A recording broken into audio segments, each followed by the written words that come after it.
बिस्मिल्लाहिर्रहमानिर्रहीम, अस्सलाम वालेकुम जी। मैं हूं मोहम्मद उस्मान और आप देख रहे हैं प्रोग्राम हरफ़े राज। और हरफ़े राज में आपने ये गुफ्तगू सुनी कि एक तरफ है फवाद चौधरी साहब और दूसरी जानिब है तारड़ साहब। फवाद चौधरी साहब इल्ज़ाम आयद कर रहे हैं कि जनाब उनके अरकान को ख़रीदा जा रहा है। उन्होंने कहा कि 40 करोड़ की ऑफ़र हुई है। इमरान खान साहब ने ट्वीट किया कि 50 करोड़ की ऑफ़र हो रही है। और दूसरी जानिब मुस्लिम लीग नून के रुकने असम्बली हैं चनियोट से मौलाना इलियास चनियोटी साहब, उन्होंने भी ये दावा किया है और इल्ज़ाम आयद किया है कि 10 करोड़ रुपया उनको भी ऑफ़र किया गया है जब वो सऊदी अरब में भी थे, जब वो वापस आ रहे थे। बारहा फ़ोन किए गए हैं।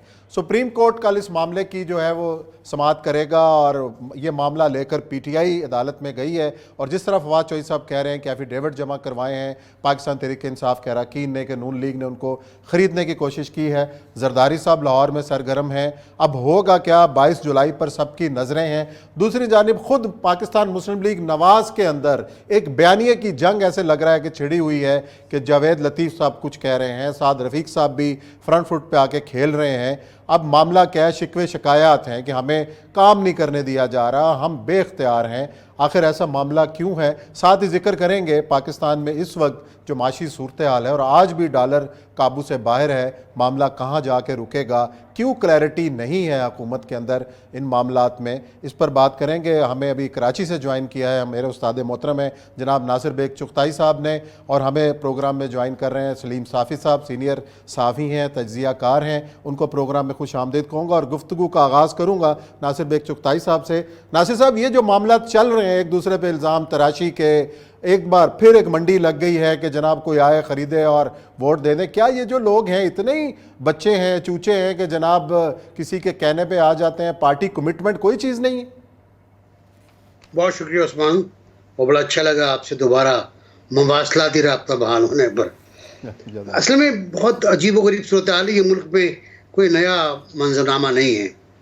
अयूब खान से शुरू करें अगर आप, खैर बहुत लंबी कहानी हो जाएगी। मुशर्रफ से अगर शुरू करें आप, तो वहाँ से आपको अंदाज़ा हो जाएगा कि बकरा मंडी किस तरह की लगती है हमारे यहाँ। और नैब के ज़रिए और FIA के ज़रिए और दीगर एजेंसीज़ के ज़रिए किस तरह काबू किया जाता है लोगों को, वो तो बहुत क्लियर है। मुशर्रफ को तो शायद हम सबको याद होगा जो उस वक्त नए नए थे ब्रॉडकास्टिंग में। अब जो दूसरी बात है वो ये है कि आज का जो रेट कार्ड है वो बहुत डिफरेंट है, बहुत मुख्तलिफ है। वो 40 करोड़ है, 50 करोड़ है, 10 करोड़ है, इसमें खासा बड़ा फ़र्क आ गया है। मेरा सवाल ये है कि without any sympathy with mister Asif Ali Zardari, कि जरदारी साहब पंजाब असम्बली में खरीद फरोख्त करने क्यों गए? क्या बात है ऐसी? हमजा को क्यों बचाना चाह रहे हैं वो? उनका इंटरेस्ट क्या है वहाँ पर? मुझे लगता नहीं कि वहाँ कोई उनका इंटरेस्ट है और वहाँ कोई इन्वेस्टमेंट करने गए हैं वो शायद चौधरी शुजात के ख़ानदान में जो अख्तलाफात हैं उनको और हवा देने गए। वो एक पोलिटिकल गिमिक है, पोलिटिकल गेम होता है उनका। और इस पूरी सूरत हाल में तहरीक इंसाफ का अपना किरदार जो है वो डैमेज हो रहा है। वो पाक साफ सुथरा जो किरदार है, क्योंकि फवाद चौधरी खुद देखिए, लोटा अगर लोटे की बुराई करे तो बड़ा मसला हो जाता है। फिर तय करना होता है बड़ा लोटा कौन है। जो पहली बार लोटा बन रहा है वो छोटा लोटा है, जो 3 बार पहले लोटा बन चुका है वो बड़ा लोटा है। तो अब इस सूरत हाल में मैं समझता ये हूँ कि इस मुल्क के अंदर बदकिस्मती ये है कि इस मुल्क में फौजी आमिरों ने जानबूझकर सोच समझकर ऐसा कल्चर बनाया जहाँ खरीदो फरोख्त हो। मजलिस शूरा क्या थी जनरल ज़िया-उल हक की? आप अंदाज़ा लगा लेना। ये जो आज आपको नमूने नज़र आ रहे हैं ये उसी मजलिस शूरा की पैदावार है, और वहीं से पैसा देने का रिवाज शुरू हुआ। पैसा देना, हज कराना, उम्रा कराना, प्लॉट देना, पेट्रोल पंप के प्लॉट देना, सब कुछ वहीं से शुरू होता है और फिर वो आगे बढ़ता रहता है। इससे पहले हमारे यहाँ कुछ मिसालें कम थी। आज के दौर में, इस दौर में ठीक है, बहुत बड़ी अक्सरियत है। जी, जारी रखिएगा नासिर साहब। अक्सरियत तो देखें, अगर असूल की बात करें नासिर साहब, तो अक्सरियत तो पाकिस्तान तहरीक इंसाफ की है कि उसकी मतलूबा तादाद जो है वो पूरी हो चुकी है। तो ऐसी सूरत हाल के अंदर जरदारी साहब या मुस्लिम लीग नून या पीडीएम में शामिल जमातें किस तरीके से जो है, अगर ये इस तरह नहीं करती तो क्या तरीका ऐसा है, तो नज़र तो नहीं आता कि वो आके अपना वज़ीर आला को बचाने में कामयाब रहें? नहीं,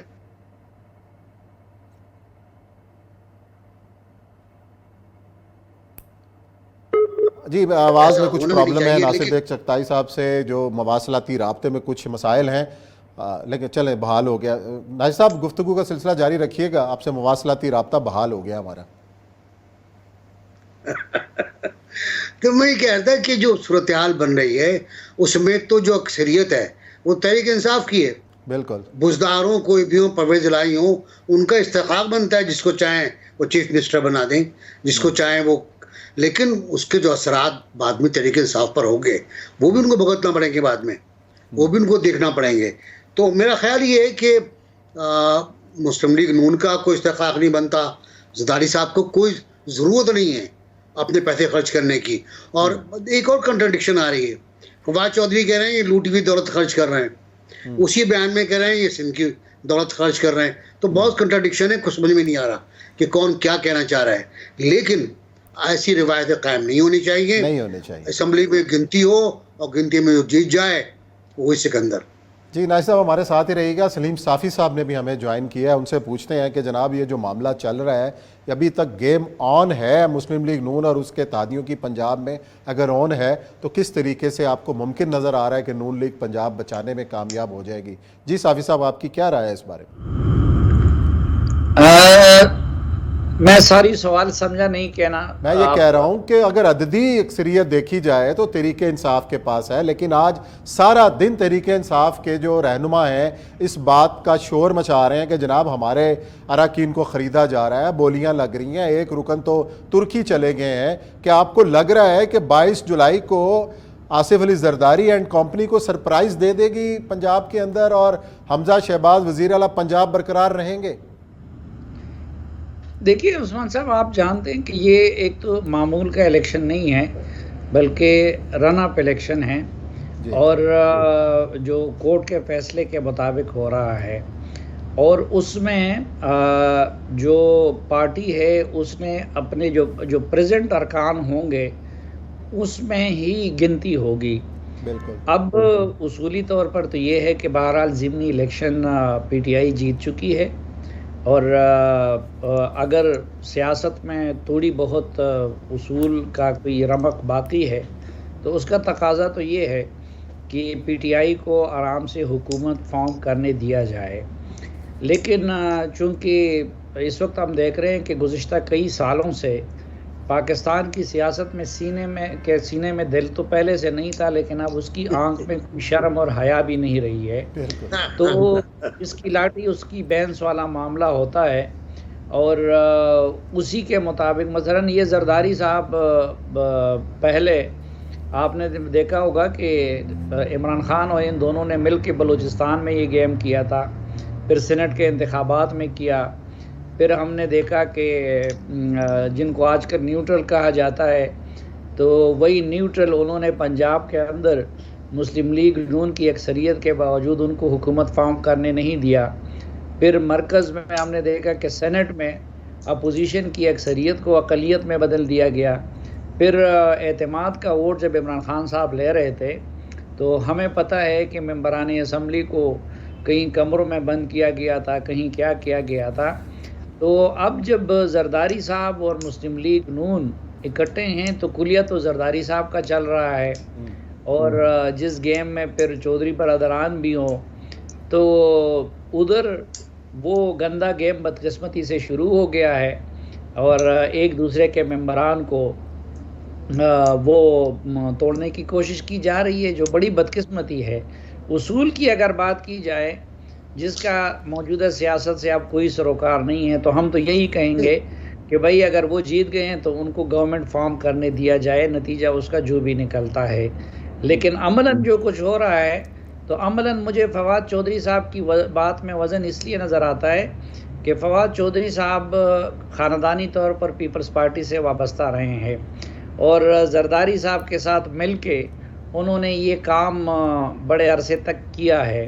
और शाह महमूद कुरैशी, ये सारे तो ये जरदारी साहब के तरीके वारदात को भी समझते हैं और चौधरियों के तरीके वारदात को भी समझते हैं। तो इसलिए जितना बाकी मामला में मैं फवाद चौधरी जैसे लोगों की राय को गैर मोतबर समझता हूँ, इस मामले में मैं उनकी राय को मोतबर जानता हूँ। अच्छा, मतलब उनके खदशात बिल्कुल ठीक हैं और जो वो शोर मचा रहे हैं बिल्कुल जायज़ मचा रहे हैं कि उनके साथ कोई हाथ होने वाला है। या ब्रेक का टाइम है, ब्रेक लेते हैं, ब्रेक के बाद आएंगे तो मैं पूछूंगा कि ये जो चौधरी बरादरान के दरमियान जो इस वक्त सुलह चल रही है, शुजात साहब ने जो बयान दिया है कि वो परवेज़ लाई के साथ हैं और 10 अरकान जो हैं वो 22 को क्या फ़ैसला करने वाले हैं, ये बात करेंगे हम ब्रेक के बाद।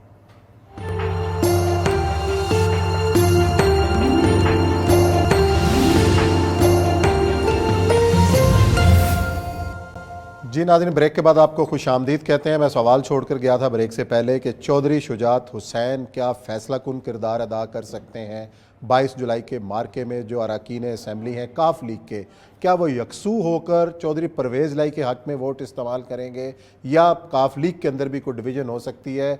सलीम साफ़ी साहब, आप इसका ज़रा जवाब अगर दे सकते हैं कि क्या है चौधरी बरादरान के दरमियान चल रहा है। एक तरफ सालिक हैं, वज़ीर भी हैं, क्या वो अपना मना पाएंगे अपने अब्बा जी को। अच्छा, सलीम साफ़ी साहब से मैं यही सवाल, फरजाना अरशद साहब आपने हमें ज्वाइन किया इस सेगमेंट के अंदर, आपको खुशामदीद भी कहूँगा। बड़ी मज़ेदार सी सिचुएशन चल रही है। नंबर गेम तो पाकिस्तान तहरीक इंसाफ की पूरी है, लेकिन अभी से PTI शोर मचा रही है कि जी हमारे अरकान को ख़रीदा जा रहा है। चौधरी शुजात फ़ैसला कुन एक फैक्टर साबित हो सकते हैं। आपका क्या ख्याल है, क्या डिवीज़न हो सकती है इस पार्टी के अंदर इस मामले में, वोट देने के मामले में? अच्छा उस्मान, थैंक यू।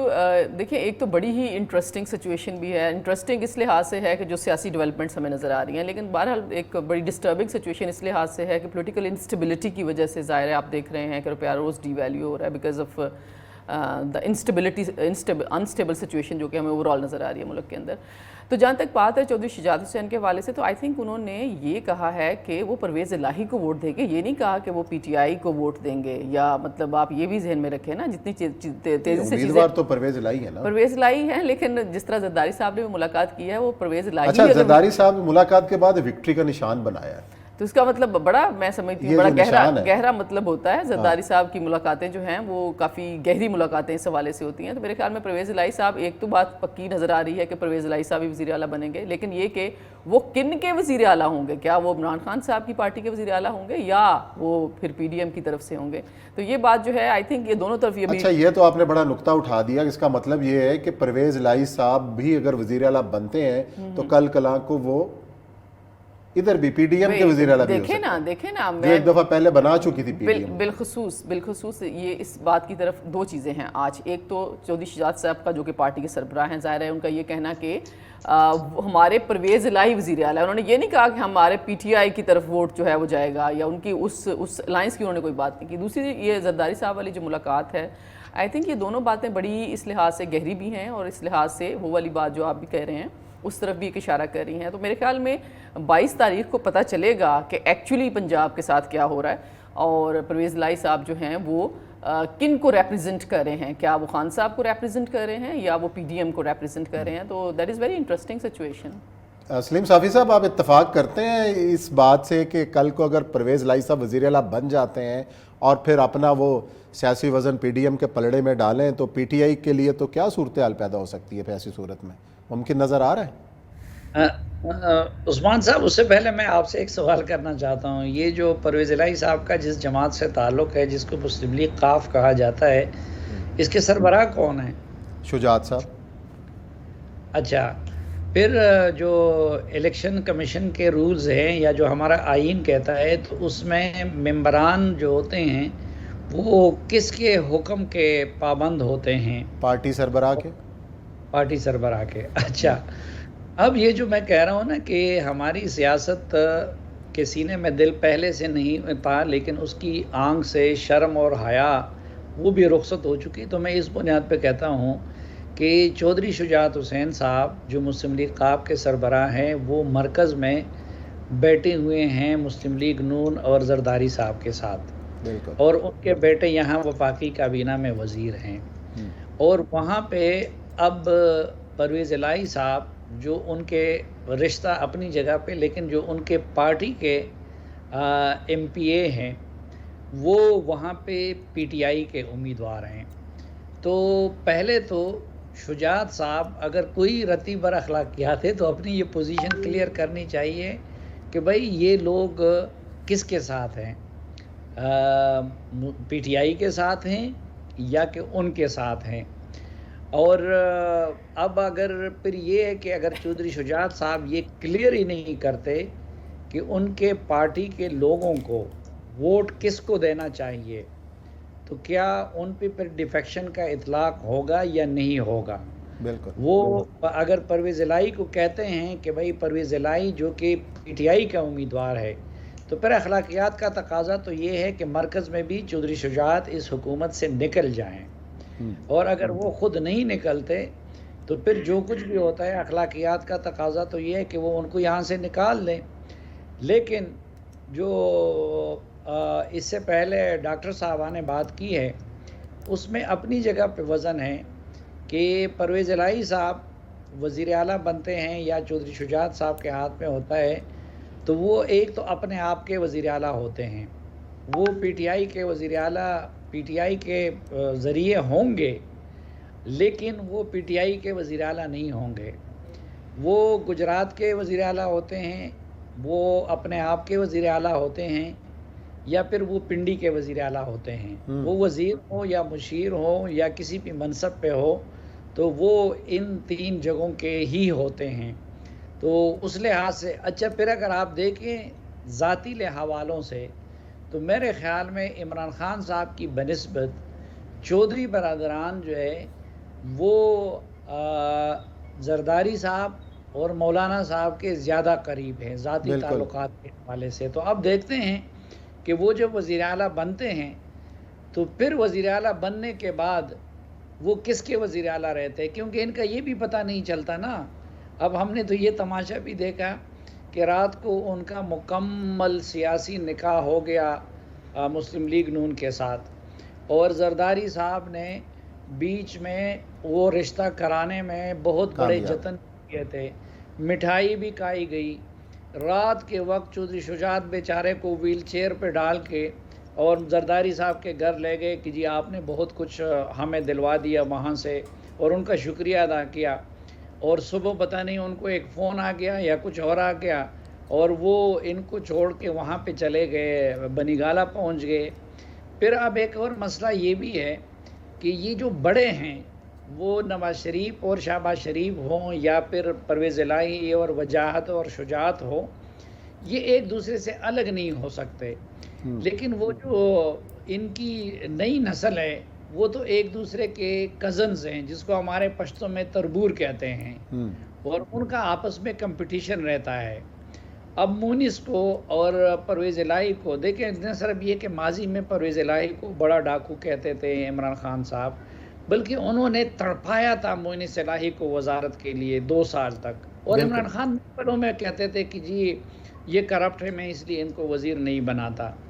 तो अगर कोई इज़्ज़त नाम की कोई चीज़ होती तो उस वक्त तो मुनिस को फिर वज़ीर ही नहीं, लेकिन मुनिस ने ही फिर अपने वालिद साहब की सारी डायरेक्शन और क़िबला जो था वो उनकी तरफ तब्दील कर दिया और भाइयों के दरमियान भी इख्तलाफ पैदा हो गया। लेकिन साफ़ी साहब, यहाँ पे एक सवाल है जो मुस्लिम लीग नून के अंदर चल रहा है, और कल ख्वाजा साद रफ़ीक की भी आपने गुफ्तगू सुनी, और रात जवेद लतीफ़ साहब ने तलत साहब के प्रोग्राम में जो कुछ कहा वो ऐसे लग रहा था कि जैसे तो ये तो चाहते नहीं थे, इनको बांध के मारा जा रहा है, कोई इख्तियार भी नहीं है, इमरान ख़ान साहब लाडले हैं, उनके ख़िलाफ़ हम कोई कार्रवाई भी नहीं कर सकते। तो फिर बैठे क्यों हैं, किस लिए बैठे, सारा अपना पर दबाव भी लिया, और उसके बाद अब क्या नज़र आ रहा है। नासिर बेग चुगताई साहब से पूछूंगा, फिर बाकी सारे इस पर कमेंट कीजिएगा। नासिर साहब, क्या चल रहा है? एक बार फिर बयानिए की जंग शुरू होती नज़र आ रही है नून लीग के अंदर। देखिए, उसकी बुनियादी वजह मेरा ख्याल है इन 20 नशिस्तों पर टिकटों की तकसीम थी, और शायद अगरचे लोग कहते हैं कि +5 मिले हैं मुस्लिम लीग को, इजाफी सीट्स मिली हैं, लेकिन शायद जो उनको जीतना था वो इस बार यूं जीत पाए कि उनके जो पुराने कारकुन हैं, वो कहते हैं जी हमारे पास सबूत मौजूद हैं कि हमारे साथ धांधली की गई है। पहले तो उन्होंने मान लिए नतायज, कल जवेद लतीफ़ साहब कहते हैं वक्त आने पर हम सामने लाएंगे कि हमारे साथ हुआ क्या है। जावेद साहब जो है ना बहुत ज़बरदस्त एग्रेसिव मूड में रहते हैं हर प्रोग्राम में, हर मौके पर, तकरीरों में, जलसों में भी। कल और परसों भी देखा, मेरी बात भी हुई उनसे।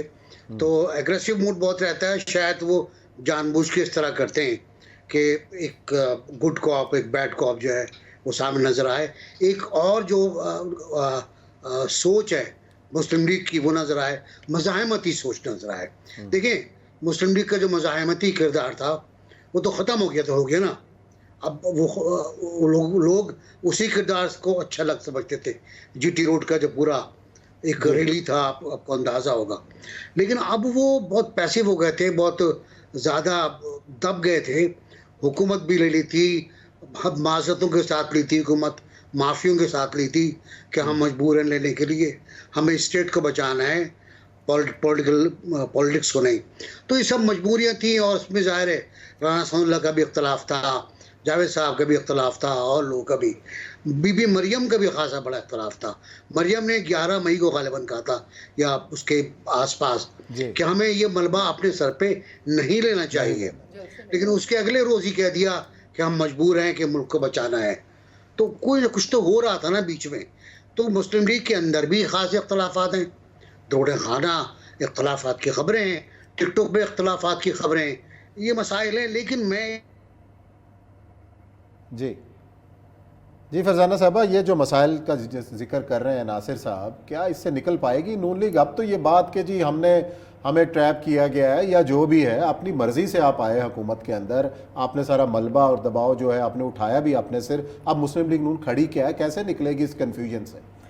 आई थिंक पहले तो इसके ऊपर जो एक उनका सीधा सा बयानिया नज़र आ रहा है, मेरा ख्याल है जो सूरत हाल भी हमें नज़र आ रही है वो ये है कि वो अभी कोई गिव अप नहीं करेंगे। वो अगले साल इलेक्शन जो टाइम के ऊपर है वहाँ तक लेके जाएंगे। मेरा ख्याल ये है कि ये लोग चाहते हैं कि उस वक्त तक जो चीज़ों की सिचुएशन है उसको इम्प्रूव किया जाए। फॉर एग्जांपल IMF का प्रोग्राम आ जाता है, मतलब पैसे आ जाते हैं, तो उसके साथ आपको पता है एसोसिएटेड है वर्ल्ड बैंक से भी, एशियन डेवलपमेंट बैंक से भी, UAE और सऊदी अरेबिया से भी आपको पैसे मिल जाएंगे, जो कि अराउंड 8 to 9 और अप्रॉक्सीमेटली 10 बिलियन डॉलर्स की अमाउंट है।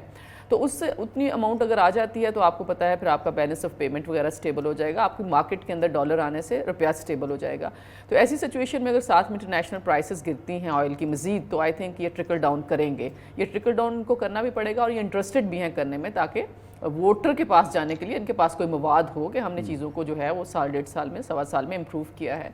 एक तो बात ये है। दूसरी बात ये है कि मैं ये समझती हूँ, देखें, एक हम कमेंट्री करते हैं, लेकिन ये कि आपको थोड़ा सा बैक लिंक भी स्टेबल करना, मतलब इस्टेब्लिश करना होता है। मुझे याद है मोहतरमा बेनज़ीर भुट्टो ने कहा था कि मतलब जब उनको पहली दफ़ा प्राइम मिनिस्टर 1988 में बनाया गया, तो मैं उनके इंटरव्यू सुनती रहती हूँ बिकॉज आई रियली लाइक हर, उनका स्टाइल, उनके आर्ग्यूमेंट बड़ा ज़बरदस्त कंस्ट्रक्ट करती थी।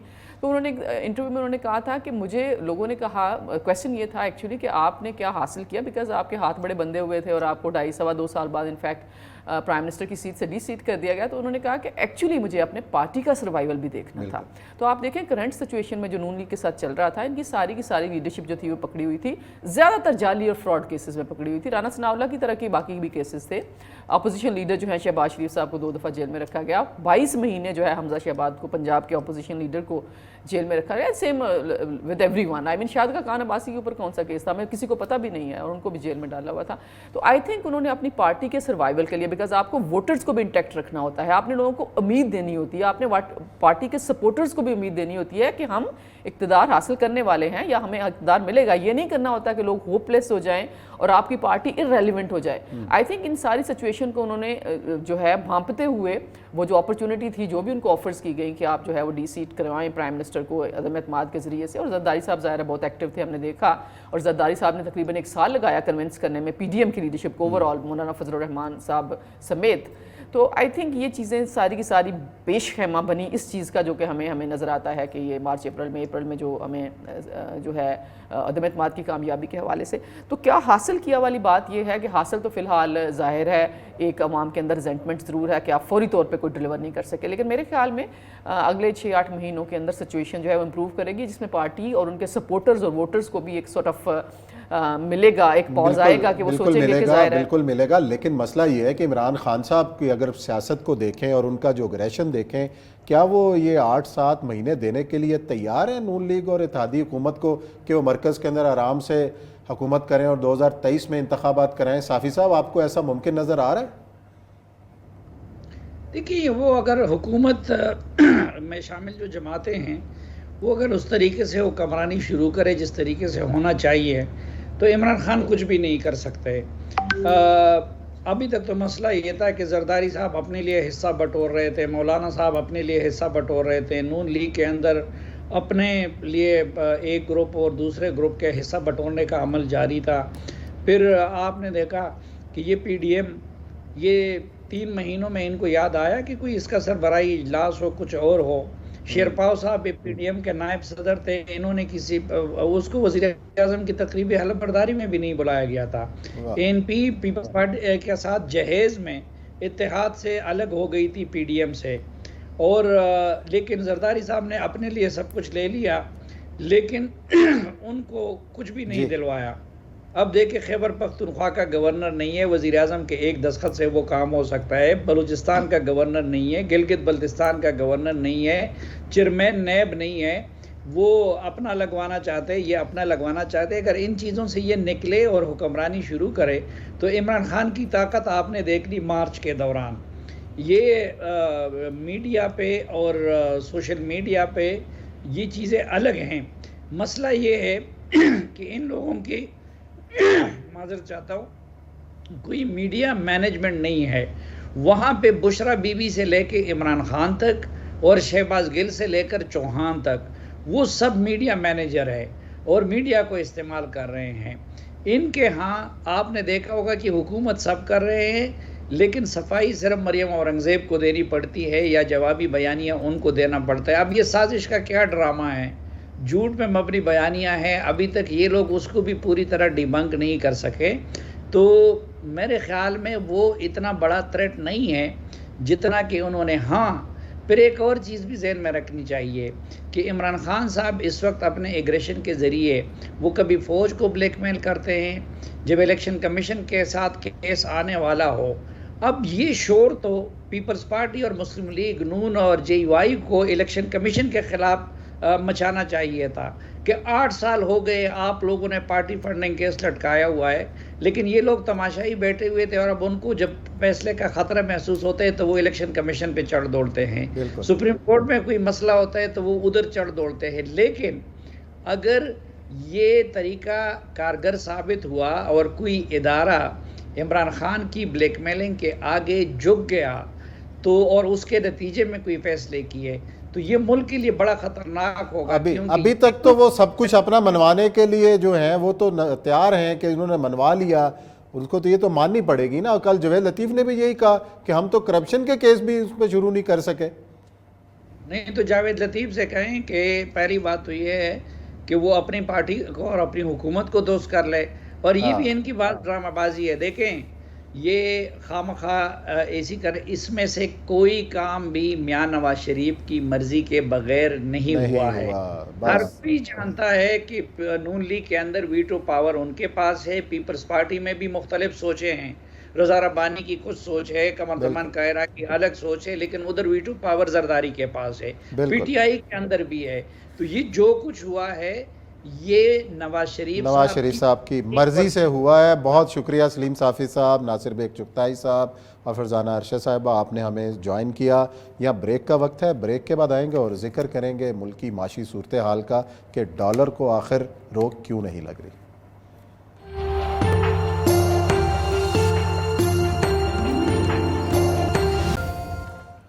जी नाज़रीन, ब्रेक के बाद आपको खुशामदीद कहते हैं। डिस्कस करेंगे मुल्क की माशी सूरत हाल, और आज डॉलर एक बार फिर जो है वो काबू से बाहर हुआ और इस वक्त जो पाकिस्तान के अंदर पाकिस्तान की तारीख के बुलंद तरीन सतह पर खड़ा है। क्यों कम नहीं हो पा रहा, रुपया रोज़ क्यों गिरावट का शिकार है, कौन से ऐसे इकदाम लेने की ज़रूरत है कि पाकिस्तान की करेंसी स्टेबल हो सके। हमें इस सेगमेंट में ज्वाइन किया है साबिक सेक्रेटरी ख़जाना है, मुशीर ख़जाना भी रहे डॉक्टर वक़ार मसूद साहब, साथ ही मरूफ मारे माशियात जनाब शाहिद हसन सदीकी साहब ने कराची से हमें ज्वाइन किया है। दोनों को खुशामदीद कहेंगे और आगाज़ करूँगा वक़ार मसूद साहब से। वक़ार मसूद साहब, ये जो सूरत हाल हमें पिछले 48 घंटे में देखने को मिली है, इसकी बड़ी वजह क्या है? कई अवामिल हैं उस्मान साहब। एक तो एक फ़ी नफ्सी ही डॉलर की जो कीमत है दुनिया के अंदर बुलंदतरीन सतह पर है। कम से कम 6 महीने के अंदर 12% उसमें इजाफ़ा हुआ है दीगर करेंसियों के मुकाबले में। लेकिन हमारे साथ जो 2 वाक़यात ऐसे हैं, हम समझ रहे थे कि अगर स्टाफ लेवल एग्रीमेंट हो गया IMF के साथ तो इससे मईशत के अंदर एक इस्तेहकाम का अमल शुरू होगा। लेकिन 16 जुलाई को वज़ीर ख़ज़ाना ने जो प्रेस कॉन्फ्रेंस की तो उसमें पहली मरतबा ये इंदिया दिया कि भी तकरीबन $4.5 बिलियन का फाइनेंसिंग गैप है और जो दोस्त ममालिक पूरा करेंगे, और जिससे साफ जाहिर हो रहा था कि इसमें बोर्ड तक जाने में वक्त लगेगा। और जब फंड के साथ प्रोग्राम होता है तो मतलब उसमें तो चीज़ें तय हो जाती हैं फाइनेंसिंग से मुतालिक। तो एक ये ख़बर आई कि जनाब वो फाइनेंसिंग गैप है, इतना बड़ा है, और फिर साथ ही ये ख़बर थी कि जनाब अगस्त के आखिर में बोर्ड की डेट मिली है, वहाँ पे छुट्टियों का अमल भी शुरू हो जाता है, तो हमने जुलाई की डेट जो है वो मिस कर दी। फिर 17 तारीख़ को आपको मालूम है जो इंतख़ाबात हुए, उसके बाद एक सियासी जो लग रहा था कि चीज़ें अब शायद सेटल हो जाएं, तो उनमें एक तब्दीली आ गई और उसने भी जो है मार्केट के सेंटिमेंट्स को, क्योंकि मौजूदा हुकूमत की जो अपोजिशन है वो उससे ख़राब हुई, और फिर लोग जो हैं वो उनमें पैनिक फैल गया। उस रोज़ जिस दिन ये सब कुछ हुआ है, जो ब्लड बात हुआ है, ना वहाँ पर स्टेट बैंक था, ना गवर्नमेंट थी, फाइनेंस मिनिस्टर या चीफ मिनिस्टर, ये लोग और मसलों के अंदर मसरूफ़ थे। तो एक बिल्कुल फ्री फॉल और खुलेआम जो है ऐसी चीज़ें हो रही थी जो मार्केट को मुतासर कर रही थी। यानी ये कोई डिमांड सप्लाई का मामला नहीं था, ये स्पेकुलेटिव एक्टिविटी थी। और बदकिस्मती से आज मैं एक और प्रोग्राम में था तो वहाँ मलिक बोस्तान कह रहे थे कि जनाब ये तो बैंकों के अंदर पैनिक है। हम बैंकों के अंदर पैनिक है, बैंकों को किस बात का पैनिक है, और स्टेट बैंक को ये आसानी से इस तरह के पैनिक का तदारुक करना चाहिए था। आज बिलाखिर वज़ीर ख़ज़ाना ने एक प्रेस कॉन्फ्रेंस की है और मुझे नहीं मालूम कि उसका कितना असर हुआ, क्योंकि मार्केट में बज़ाहिर तो 225 की बात हो रही है, लेकिन कुछ लोग कह रहे हैं कि इससे कहीं ज़्यादा के ऊपर तिजारत हुई है डॉलर की, और ओपन मार्केट में भी नाकाबिल यकीन कीमत का लोग तस्करा कर रहे हैं। लेकिन ये मतलब ऐसी बातें हैं जो रिकॉर्ड का हिस्सा नहीं है, तो इन पर एतबार ज़ाहिर नहीं करना चाहिए। तो ये एक ऐसी सूरत हाल है जो सर जब तक कि ये सियासी मसाइल हल नहीं होंगे, मैं समझता हूँ कि ये इसी तरीके से आप तलातुम में रहेंगे, और ये जो सियासी इस्तेहकाम ज़रूरी है माशी इस्तेहकाम के लिए और स्टेबिलिटी के लिए। अगर डॉलर को नीचे लाना है तो सियासी इस्तेहकाम को पैदा करना होगा। शाहिद सदीकी साहब, आप हमेशा सलूशन पेश करते हैं कि क्या किया जाना चाहिए ऐसी सूरत हाल में। जिस तरह वक़ार साहब ने निशानदेही की, कैसे लगता था कि कोई वारिस नहीं है और डॉलर जो है उसको कोई रोकने वाला नहीं है, तो क्या किया जाए कि ये स्टेबिलिटी जो है वो आए वापस? बहुत शुक्रिया आपका। डॉक्टर शाहिद मसूद साहब ने बहुत ही जो है वक़ार मसूद साहब ने बड़ी अहम बातें की हैं और बैलेंस बातें की। लेकिन मैं थोड़ी सी तवज्जो ये दिलाऊंगा कि जब पिछली हुकूमत बरतरफ हुई थी तो 182 रुपये का डॉलर था। ये जो अभी बुरहान 17 तारीख को हुआ, उस वक्त ये 215 रुपये पर आ चुका था। तो ये खुद एक बड़ी तबाही बर्बादी थी, ब्लड बात था। तो जो बुनियादी सवाल पैदा होता है कि माजी में हमें पता है कि जब इस किस्म की सिचुएशन आती है तो हुकूमत और स्टेट बैंक को 2 काम करते होते हैं। एक तो ये कि हमारे रिजर्व नीचे जा रहे हैं, किसी भी कीमत पर महंगी शराब सूद पर 13% पे से ही इनको कुछ चंद अरब डॉलर कर्जे फॉरेन इन्वेस्टर से या फॉरेन बैंक से लेके शॉर्ट टर्म में लेके रिजर्व्स की पोजीशन को बेहतर बनाना चाहिए था। जो पहली दफा ऐसा हुआ कि स्टेट बैंक ने कोई मीटिंग नहीं की एक्सचेंज कंपनीज के साथ, बैंकों के साथ, ना उन्होंने रिजर्व्स बढ़ाने की कोशिश की, ना रुपए की कदर को गिरने से रोकने की कोशिश की, ना उन्होंने सट्टेबाजी रोकने की कोशिश की, ना बैंकों से बुला के बात की। ये जो मुकम्मल खामोशी खुद मुख्तारी की आड़ में ली गई है, ये एक बहुत बड़ा राज है। This is a mysterious thing. ये डिफेंस नहीं हो सकेगा, इसका जवाब नहीं है, इसका दिफा नहीं है। ये बताना पड़ेगा कि स्टेट बैंक ने इस दौरान में रिजर्व्स बढ़ाने की और इसको कंट्रोल करने की, सट्टेबाजी को रोकने की जो माजी में मीटिंग्स हुआ करती थी वो क्यों नहीं की। क्या खुद मुख्तारी का मतलब ये था कि वो डायरेक्ट IMF से बात करें, वजीर खजाना को कुछ नहीं पता क्या है और रुपया गिरता चला जाए? ये तो एक बहुत बड़ा सवाल है कटहरे में, जब बात आएगी तो ये चलेगा। लेकिन मैं ये पूछना चाहता हूं कि हमारे जो वजीर खजाना हैं, उन्होंने 24 अप्रैल को ये कहा था कि जी हमारे मई तक IMF के साथ मामला तय हो जाएंगे, वाशिंगटन जाके कहा था। लेकिन IMF एक एक नुक्ते के ऊपर हमें तंग कर रहा था, हमारे घेरा तंग कर रहा था। तो वजीर खजाना को किसने हुक्म दिया था कि जो IMF से मामला तय करके आए हैं, बजट उसके खिलाफ बना के मामला को और ख़राब कर दें? तो एक तरफ हुकूमत ने IMF के साथ मामला करते में गैर ज़रूरी की, तो किसके मुफादात का ये तहफ़्फ़ुज़ हुआ? चलिए, बड़ी अलार्मिंग सिचुएशन है, वक्त पर फैसले नहीं किए गए और एक कन्फ्यूजन नज़र आ रहा है। जब तक इस्तेकाम नहीं होगा सियासत में, मुल्क की मईशत के अंदर भी इस्तेकाम नहीं आ सकता, खुशहाली नहीं आ सकती। यही सबसे बड़ा सवाल है कि सियासी इस्तेकाम के लिए कौन स्टेक होल्डर्स को एक मेज़ पर बैठाए और मुल्क को आगे चलाए। इसी नोट के साथ प्रोग्राम ख़त्म करते हैं। तमाम मेहमानों का बहुत शुक्रिया। कल फिर मुलाकात करेंगे नए मौज़ूआत के साथ। अपना ख्याल रखिएगा। अल्लाह हाफ़िज़।